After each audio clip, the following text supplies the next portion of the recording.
2026-এর নির্বাচন কেন্দ্র করে নওশাদ সিদ্দিকী ভাইজান আজ ইন্ডিয়ান সেকুলার ফ্রন্ট সুপ্রিম ও নওশাদ সিদ্দিকী ভাইজান উনি বড় ঘোষণা করলেন। চলো আমরা পুরো ভিডিওটা দেখে নিতে হবে।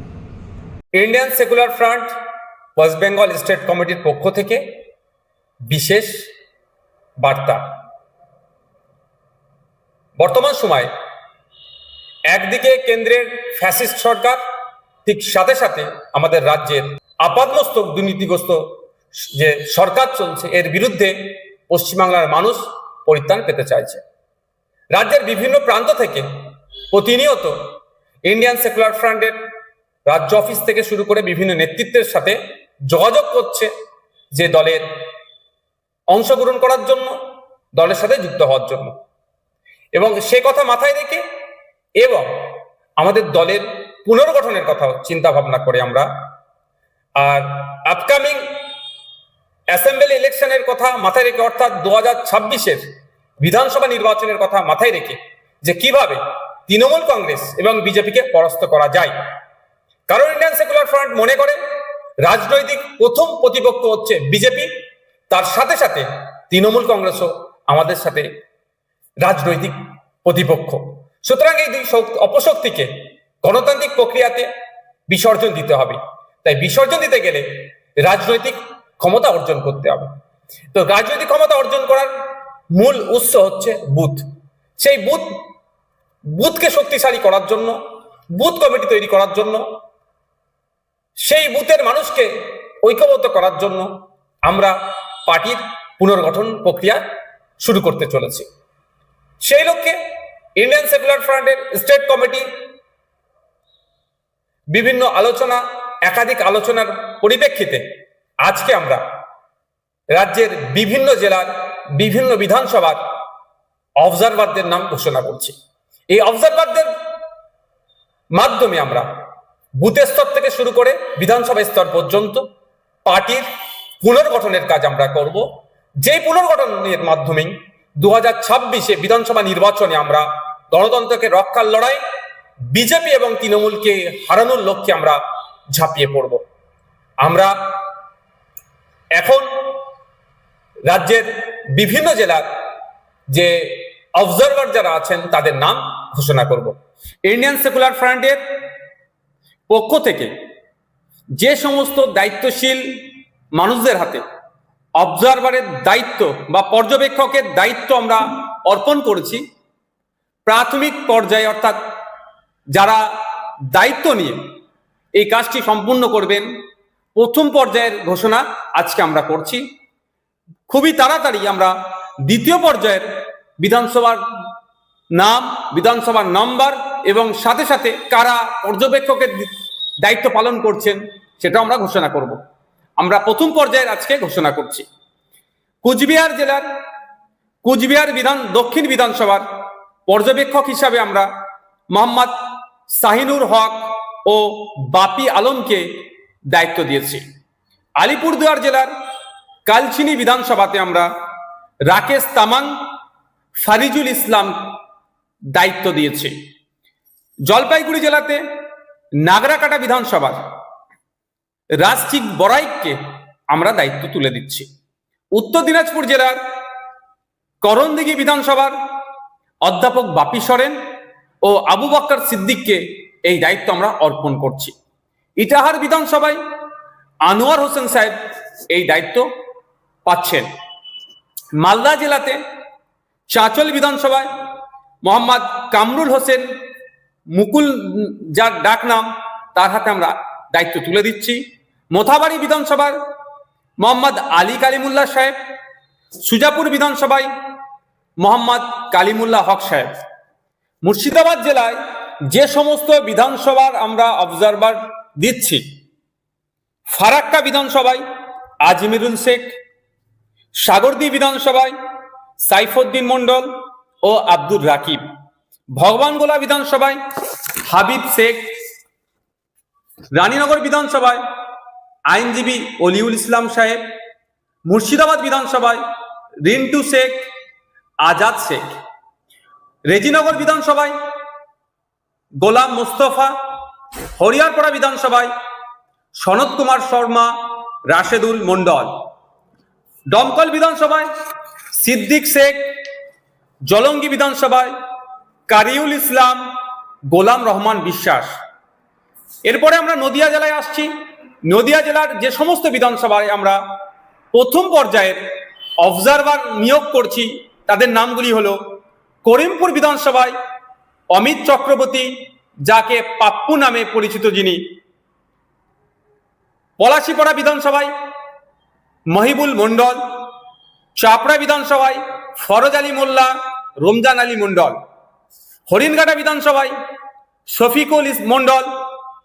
এরপরে আমরা আসছি উত্তর 24 পরগনা জেলার বাগদা বিধানসভায় বাকিবিল্লা মন্ডল; বনগাঁ উত্তর বিধানসভায় রানা মুখার্জি; বাদুরিয়া বিধানসভায় মোহাম্মদ কুতুবুদ্দিন ফাতেহি; হাবড়া বিধানসভায় সাবির আলী মন্ডল; অশোকনগর বিধানসভায় তাপস ব্যানার্জি; আমডাঙ্গা বিধানসভায় বিশ্বজিৎ মাইতি; মধ্যমগ্রাম বিধানসভায় আইনজীবী মোহাম্মদ জামির হোসেন; দেগঙ্গা বিধানসভায় শামসুর আলী মল্লিক; হাড়োয়া বিধানসভায় আইনজীবী পিয়ারুল ইসলাম সাহেব; সন্দেশখালী বিধানসভায় আইনজীবী পৃথিরাজ বিশ্বাস ও মফিজুল মোল্লা সাহেব; বসিরহাট উত্তর বিধানসভায় মোহাম্মদ মুসা কালিমুল্লাহ।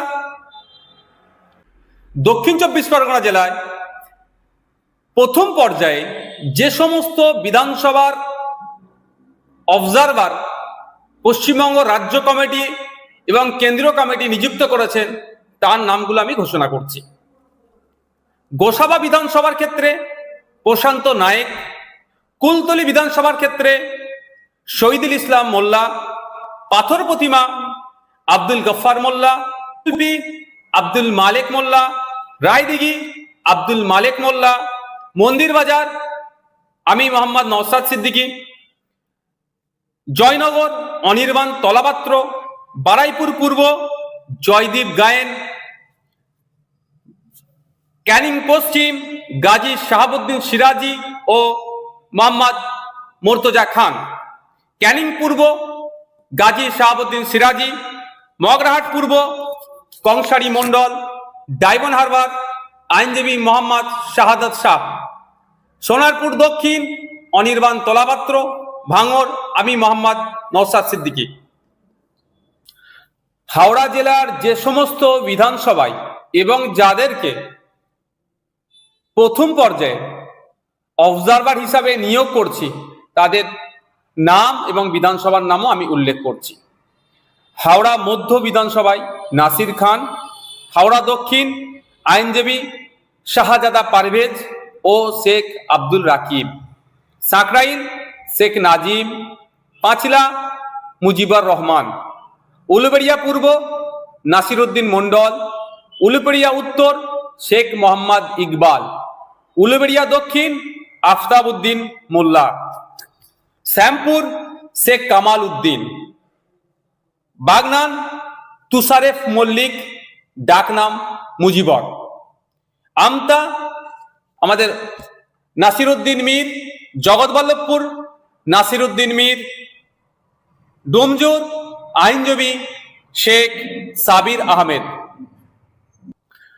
হুগলি জেলার ক্ষেত্রে যে সমস্ত অবজারভার আমরা এবং যে সমস্ত বিধানসভায় আমরা নিয়োগ দিচ্ছি তার সেগুলি হলো: চণ্ডীতলায় শাহরিয়ার মল্লিক; ধনেখালি জিয়াউর রহমান মন্ডল মিঠু; তারকেশ্বর বাবু মিদ্দা; পুরসুরা সিরাজুল ইসলাম মিদ্দা; খানাকুল সাদ্দাম হোসেন। এছাড়াও পূর্ব মেদিনীপুরে যে সমস্ত বিধানসভার ক্ষেত্রে আমরা নিয়োগ দিচ্ছি অবজারভার: পাঁশকুড়া পশ্চিম শেখ আকবর আলী, তার সাথে শেখ শামসুর আলম; ময়না বিধানসভায় আমিনুল ইসলাম; নন্দকুমার বিধানসভায় শেখ সিরাজ আলী; হলদিয়া বিধানসভায় শেখ আতিয়ার রহমান ও নাসির আলী; নন্দীগ্রাম বিধানসভায় মৌলানা সবে মিরাজ খান ও কালু মল্লিক। ঝাড়গ্রাম বিধানসভার ক্ষেত্রে আমরা ঝাড়গ্রাম বিধানসভাতে সুভাষ হেমব্রম ও বিনপুর বিধানসভায় অধ্যাপক বাপি সরেন, পশ্চিম মেদিনীপুর চন্দ্রকোনাতে লক্ষ্মীকান্ত হাঁসদা, গড়বেতা বিধানসভায় রমজান আলী খান ও মোহন টুডু, শালবনী বিধানসভাতে লক্ষ্মীকান্ত হাঁসদা। পুরুলিয়া জেলার যে সমস্ত বিধানসভাতে আমরা অবজারভার নিয়োগ করছি, পুরুলিয়া বিধানসভা মোহাম্মদ ওয়ারিস আনসারি, কাশীপুর বিধানসভা আনন্দ পরামানিক, পাড়া বিধানসভা গৌরীশ রায়। বাঁকুড়া জেলার আমরা এই প্রথম পর্যায়ে দুটি বিধানসভায় অবজারভার নিয়োগ করছি। প্রথমটি হলো তালডাংরা বিধানসভা, অবজারভার হিসাবে মোহাম্মদ জুলকার খান। দ্বিতীয়টি হলো বিষ্ণুপুর বিধানসভা, মেহেরুল আলম। পূর্ব বর্ধমানে এই মুহূর্তে আমরা একটি বিধানসভার অবজারভার নিয়োগ করছি। দ্বিতীয় পর্যায়ে আমরা আরো বেশ কয়েকটি বিধানসভায় আমরা আশা করছি অবজারভার নিয়োগ করব দ্রুত। পূর্বস্থলী উত্তর মৌলানা জাকির গায়েন সাহেব। বীরভূম জেলার যে সমস্ত বিধানসভাগুলি আছে, প্রথম পর্যায়ে আমরা দুটি বিধানসভায় অবজারভার নিয়োগ করছি। প্রথমটি দুবরাজপুর বিধানসভায় মনিসুর রহমান খান, যিনি অবজারভারের দায়িত্ব পালন করবেন। দ্বিতীয়টি মুরারই বিধানসভা, হজরত আলী নামে যিনি আছেন তিনি অবজারভারের দায়িত্ব গ্রহণ করবেন। আমরা এই সমস্ত দায়িত্বশীল ব্যক্তিদের হাতে প্রথম পর্যায়ের যে বিধানসভা এবং বিধানসভার যারা দায়িত্ব নেবেন তাদের নাম ঘোষণা করেছি। অনেকে অনেক জায়গা থেকে আমাদের সাথে যোগাযোগ করছেন। যারা কর্মী আছে তাদের সমস্যাটা হবে না, যারা নতুন যোগাযোগ করছেন তাদের ক্ষেত্রে বলবো, তাদের উদ্দেশ্যে বলবো যে ইন্ডিয়ান সেকুলার ফ্রন্টের সোশ্যাল মিডিয়াতে যে সমস্ত অফিসিয়াল পেজগুলি আছে আপনারা নিয়মিত সেখানে ফলো করবেন। ওই পেজগুলিতে আমাদের পার্টির যে পক্ষ থেকে যে অবজারভার আমরা নিয়োগ করেছি তাদের ডিটেলস, তাদের কন্ট্যাক্ট নাম্বার, যোগাযোগ নাম্বার আমরা ওখানে আপলোড করে দেব। আপনারা যারা নতুন রাজ্য অফিসে যোগাযোগ না করে অবজারভারদের সাথেও আপনারা যোগাযোগ করতে পারেন। আপনারা যারা পার্টির সাথে যুক্ত হতে পারেন, ওই অবজারভারের নাম্বার বা তার পরিচিতি আমরা আমাদের পার্টির ভেরিফাইড পেজগুলিতে আপলোড করব। Indian secular front West Bengal state committee 26শে জুলাই রাজ্যের বিভিন্ন বিধানসভার অবজারভার ঘোষণা করলেন প্রথম পর্যায়ে। দ্বিতীয় পর্যায়ে আমরা খুবই শীঘ্রই বাকি কোন কোন সিটে অবজারভার আমাদের দেওয়া হচ্ছে সেটাও আমরা ঘোষণা করব। তবে আমরা 2026-এর বিধানসভা নির্বাচনকে পাখির চোখ করে আজকে আমরা 26 তারিখে এটার প্রথম ঘোষণা দিলাম। আমাদের লক্ষ্য উদ্দেশ্য 2021 সালে পার্টির পীরজাদা আব্বাস সিদ্দিকীর হাত ধরে সূচনা হলে সেই সময় মানুষের কাছে সেই ব্যাপকভাবে আমরা পৌঁছাতে পারিনি। যত দিন যাচ্ছে আমাদের পার্টির বিভিন্ন স্তরের কর্মীদের, দায়িত্বশীলদের পারফরমেন্সের বেসিসে সাধারণ মানুষ আমাদেরকে আপন করে নিচ্ছে। তাই আমরা সাধারণ মানুষের ভালোবাসা, দোয়া, আশীর্বাদ দিয়ে 2026-এর বিধানসভা নির্বাচনে গণতন্ত্রকে রক্ষার লড়াইয়ে, গণতান্ত্রিক প্রক্রিয়াতে ঝাঁপিয়ে পড়ব। সাধারণ মানুষের দোয়া, আশীর্বাদ তথা ভোট নিয়ে আমরা ডবল ডিজিটে যাতে পৌঁছাতে পারি তার সর্বোচ্চ চেষ্টা করব।